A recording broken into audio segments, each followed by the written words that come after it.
नमस्कार दोस्तों, आज की इस वीडियो में बात करेंगे पीसी ज्वेलर स्टॉक के बारे में। तो अगर स्टॉक का करंट प्राइस का बात करें तो स्टॉक का करंट प्राइस 10 रुपीज़ 20 पैसे के आसपास चल रहा है। एंड स्टॉक ने जो रिसेंट हाई मारा वो है 20 रुपीज़ का। एंड उस लेवल से स्टॉक गिर के अभी हो गया है 10 रुपीज़। तो क्या स्टॉक 10 रुपीज़ से 20 रुपीज़ फिर से जा सकता है? इन सब के बारे में इस वीडियो में डिस्कस करेंगे। एंड इस वीडियो में हम क्या करेंगे कि देखेंगे कंपनी काम क्या करता है, इसका फंडामेंटल कंपनी का कैसा है, वैल्यूएशन कैसा है, देन देखेंगे कंपनी का स्ट्रेंथ एंड वीकनेसेस क्या है, एंड एट लास्ट हम क्या करेंगे कि टेक्निकली स्टॉक कहाँ पर सपोर्ट एंड रेजिस्टेंस लेवल हो सकता है उसके बारे में इस वीडियो में डिस्कस करेंगे। तो चलिए वीडियो को शुरू करते हैं। तो यहाँ पर आप देख सकते हैं कंपनी काम क्या करता है। तो पीसी ज्वेलर क्या करता है कि मैन्युफैक्चर करता है, सेल करता है एंड एक्सपोर्ट करता है ए वैरायटी ऑफ ज्वेलरी जिसके अंदर है gold, diamond, silver, precious stone species. तो कंपनी का क्या करता है कि gold, diamond, silver and spacious जो स्टोन होते हैं उनको पहले मैन्युफैक्चर करते हैं, देन उसको सेल करते हैं एंड उसके बाद इसको बाहर का जो कंट्रीज़ है उस पर एक्सपोर्ट भी करता है कंपनी। तो कंपनी का काम एकदम सिंपल है। इसके बाद देखेंगे कि कंपनी का जो ईयरली पीएनएल है वो कैसा है। तो अगर आप ईयरली प्रॉफिट बिफोर टैक्स देखोगे तो पहले था 108 करोड़ नेगेटिव पे, देन हुआ 632 करोड़ नेगेटिव पे, देन हो गया है 453 crore positive, then 614 crore positive, जिसके कारण इसका जो नेट प्रॉफिट है उसमें आपको देखोगे 203 करोड़ नेगेटिव पे, देन 629 करोड़ नेगेटिव पे, देन हो गया company positive pay 578 crore net profit किया, देन उसके अगले साल किया 614 करोड़ नेट प्रॉफिट। तो कंपनी पहले हमने क्या था, कंपनी लॉस मेकिंग कंपनी था एंड अब कंपनी प्रॉफिट मेकिंग कंपनी हो गया है। एक टर्न अराउंड फेज में कंपनी अभी है। एंड अगर कंपनी का वैल्यूएशन का बात करें तो कंपनी का वैल्यूएशन अभी एकदम अंडर वैल्यूड है कंपनी। तो इसके बाद देखेंगे कंपनी का शेयर होल्डिंग पैटर्न है वो कैसा है। तो यहाँ पर आपको देखने को मिलेगा कि प्रोमोटर का जो होल्डिंग है वो पहले था 40%, देन 40%, देन यहाँ पर हो गया है 37%। तो यहाँ पर 3% जो प्रोमोटर है 3% अपना माल बेच दिया है। इसके बाद अगर आप एफआई का पोजीशन देखोगे पहले था 5%, देन 5% थोड़ा सा कम हुआ एंड अभी 6% के प्लस है, 6% प्लस है। तो एफआई का पोजीशन ठीक ठाक है। इसके बाद अगर डीआई का पोजीशन देखोगे तो पहले था 9%, देन 9%, देन हो गया 8%। तो डीआई एंड प्रोमोटर ने अपना माल थोड़ा थोड़ा करके बेच दिया है एंड पब्लिक ने होल्डिंग थोड़ा सा करेंटली बढ़ाया है। तो प्रोमोटर होल्डिंग से थोड़ा सा हमें कॉशियस होना चाहिए, प्रोमोटर होल्डिंग देखकर मुझे ये लगता है। इसके बाद देखें कंपनी का स्ट्रेंथ एंड वीकनेसेस क्या है। तो जो पहला जो पॉइंट है कि रिसेंट प्रॉफिटेबिलिटी, तो हमने क्या देखा कंपनी का जो हमने अभी नेट प्रॉफिट देखा तो उसमें हमें देखने को मिला कंपनी पहले लॉस मेकिंग था एंड अभी धीरे धीरे कंपनी प्रॉफिट कर रहा है एंड अच्छा खासा प्रॉफिट ही कर रहा है जो आपको चार्ट पर भी शो करेगा। सेकेंड पॉइंट है इसका कि ऑपरेशनल इम्प्रूवमेंट। हमने क्या देखा कि जो रिसेंट क्वार्टरली जो रिजल्ट है उसमें भी हमें नेट प्रॉफिट एंड रेवेन्यू में एक अच्छा खासा ग्रोथ देखने को मिला। तो एक सेकेंड पॉइंट है। इसके बाद जो थर्ड पॉइंट है कि डेप्ट रिडक्शन एफर्ट्स। तो कंपनी क्या कर रहा है कि कंपनी जैसे जैसे अपना जो प्रॉफिटेबिलिटी की तरफ बढ़ रहा है तो धीरे धीरे अपना जो डेप्ट है वो रिड्यूस कर रहा है। तो एक अच्छी बात है, एक स्ट्रेंथ है कंपनी का। देन इसका जो वैल्यूएशन का मैंने बात करा कि इसका जो वैल्यूएशन है वो भी बहुत अट्रैक्टिव है। इसका जो पी है वो 12 के आसपास है एंड जो इंडस्ट्री पी है वो 60 है। तो इंडस्ट्री से बात करें तो कंपनी का जो वैल्यूएशन है पी है वो बहुत सस्ता है, तो एक अच्छी बात है।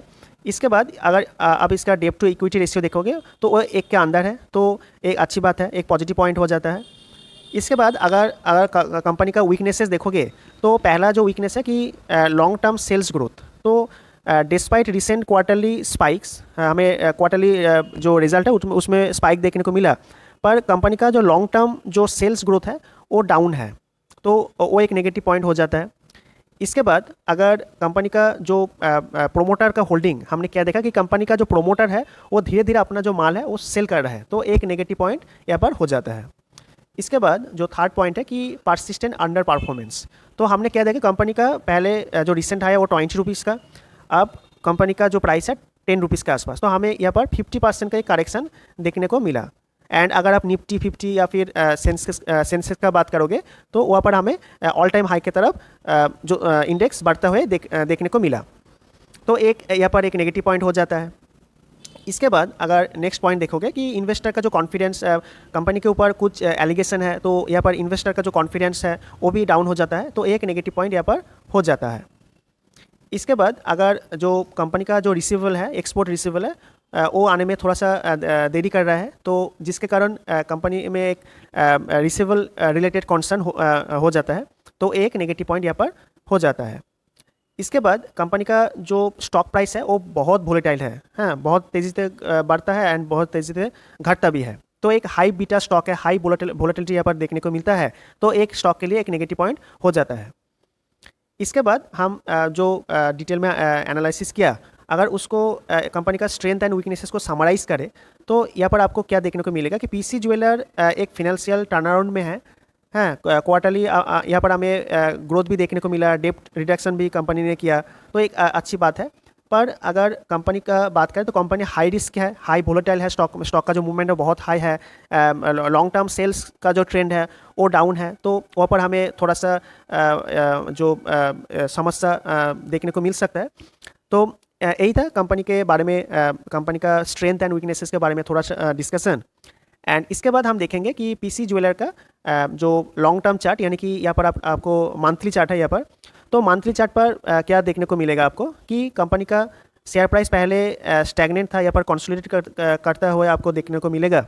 देन यहाँ पर एक जंप हुआ एंड देन स्टॉक में फिर से करेक्शन मिला एंड धीरे धीरे करके स्टॉक ने यहाँ पर बेस बना के ये जो पहला का जो रेजिस्टेंस लेवल था उस रेजिस्टेंस लेवल को स्टॉक ने ब्रेकआउट दिया एंड ब्रेकआउट देने के बाद स्टॉक ने मूवमेंट किया। ये जो डेप्थ है, ये डेप्थ ऊपर में स्टॉक ने टारगेट दिखाया एंड देन उस लेवल से स्टॉक ने धीरे धीरे करेक्शन किया एंड ये जो पहला जो रेजिस्टेंस हुआ करता था वो सपोर्ट की तरह काम किया एंड धीरे धीरे धीरे करके स्टॉक ने इस जो रेजिस्टेंस था उस रेजिस्टेंस का जो लेवल है वो टारगेट दिखाया एंड वहाँ से धीरे धीरे करके स्टॉक अभी इस जो सपोर्ट जोन है, इस सपोर्ट जोन के आसपास चल रहा है। करेंट चार्ट में नहीं दिखा सकता बिकॉज ऑफ सेबीज रेस्ट्रिक्शन।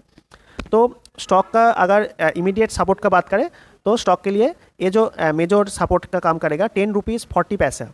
अगर 10 रुपीज़ 40 पैसे का नीचे 10 रुपीज़ 40 पैसे के नीचे अगर स्टॉक ने क्लोजिंग दिया, मंथली कैंडल क्लोजिंग दिया, तो मुझे लगता है कि स्टॉक ये जो जोन है, ये जो जोन आपको देखने को मिला, इस जोन तक स्टॉक जा सकता है जो कि करीब करीब 7 रुपीज़ के आसपास है। तो अगर ये सपोर्ट लेवल ब्रेक हुआ 10 रुपीज़ 40 पैसे के नीचे अगर एक मंथली कैंडल क्लोज दिया तो इस लेवल तक स्टॉक जा सकता है जो कि 7 रुपीज़ का टारगेट हो जाता है। एंड अगर 10 रुपीज़ 40 पैसे का लेवल स्टॉक ने रिकवर किया एंड इस लेवल के ऊपर स्टॉक ने एक अच्छा खासा मंथली कैंडल क्लोज दिया, तो मुझे लगता है कि स्टॉक इस लेवल से धीरे धीरे करके ये जो हाई है 20 रुपीज़ का जो हाई है, रिसेंट हाई है, उस 20 रुपीज़ के तक स्टॉक जा सकता है। तो मेरा स्टॉक में ये व्यू है। एंड अगर स्टॉक में current support nearest support resistance का बात करें तो पहला जो सपोर्ट का काम करेगा वो है 10 रुपीज़, देन 9 रुपीज़ 80 पैसा, देन 9 रुपीज़ 50 पैसा। तो ये स्टॉक के लिए एक इम्पॉर्टेंट सपोर्ट हो जाता है। इसके बाद अगर स्टॉक का इमीडिएट रेजिस्टेंस का बात करें तो पहला रेजिस्टेंस होगा स्टॉक के लिए, पहला जो रेजिस्टेंस होगा वो है 10 रुपीज़ 30 पैसा, देन 10 रुपीज़ 40 पैसा, 10 रुपीज़ 40 पैसा एंड देन जो थर्ड रेजिस्टेंस बनेगा स्टॉक के लिए वो है 10 रुपीज़ 70 पैसा। तो ये 3 लेवल स्टॉक के लिए इमीडिएट रेजिस्टेंस का काम करेगा। तो यही था स्टॉक के लेकर मेरा डिस्कशन, मेरा व्यू। और एक डिस्क्लेमर है, मैंने वीडियो में जो भी डिस्कशन किया ये मेरा खुद का एनालिसिस है, आप अपना खुद का एनालिसिस करना और उसके बाद ही बाइंग सेलिंग का डिसीजन लेना। तो यही था आज के इस वीडियो में। अगर वीडियो अच्छा लगा तो वीडियो को लाइक करें, चैनल को सब्सक्राइब करें। मिलते हैं एक नए वीडियो के साथ। Till then good.